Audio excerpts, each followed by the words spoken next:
So I don't want to take too much time this morning because I'm really excited to get to the talks from the Opportunity and Support Pool.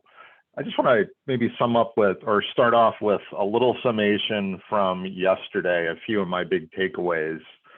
You know, as you could, from our initial inception of the hub and what I described early on was really about being a resource and a hub for collaboration and for the field. So it's really great to see all the capabilities of all three of the centers in the mPrint Hub. I was really glad to see the number of opportunity and support pool projects that they were able to get off in their first year. You know, I want to say, having been at the NIH for about 12 years, such a robust start in the first year of something new is challenging, and this team pulled it off. So I'm really looking forward to that set of talks that'll come after this, and not just those collaborations, but really thinking about the future and how there can be additional collaboration, and we can really make sure the hub matches what the community needs and helps move the field forward. You know, I really took away a couple other scientific things from yesterday. One was also really thinking about data and knowledge, and going from data to knowledge. It's a knowledge we call it a knowledge and research coordination hub. I almost wanted to put wisdom coordination hub. That's the step after knowledge.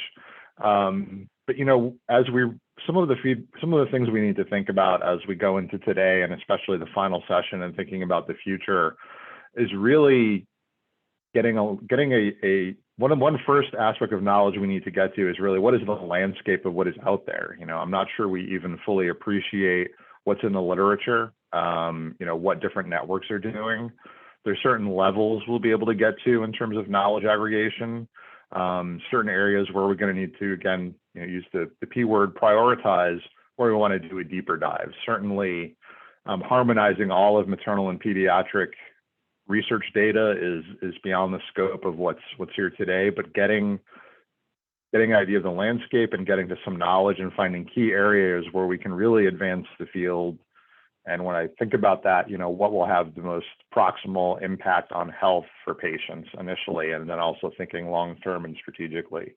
So I think we need to think about some of that more. Also, when we can go a little bit deeper in data, when there can be that harmonization, sharing, et cetera, between networks. The potential for partnering was really impressive. We saw talks from, you know, obviously academic institutions, the government, non-government organizations, the private sector, and representatives from that. So, you know, really thinking about how we can work together to advance maternal and pediatric therapeutics, and what our particular strengths are that we can bring to the table to think about collaboratively. And of course, as we heard from the Critical Path Institute and the Foundation for the NIH, there are groups that have a lot of expertise helping to facilitate those types of partnerships and know how to navigate, appropriately navigate that space. So that's sort of the summary from yesterday, and I think that feeds in today with the set of talks we have, and then really capping off with thinking about what that knowledge base can start to look like. That's going to be a great discussion this afternoon, and then a more generalized discussion about where we're going with the field. And then the PIs and our external advisors and everybody will put our caps on at the end of the day in a couple other sessions, and really think through what we've heard today at these two meetings and how we can make sure that the mPrint Hub aligns with the needs to advance the field in the community.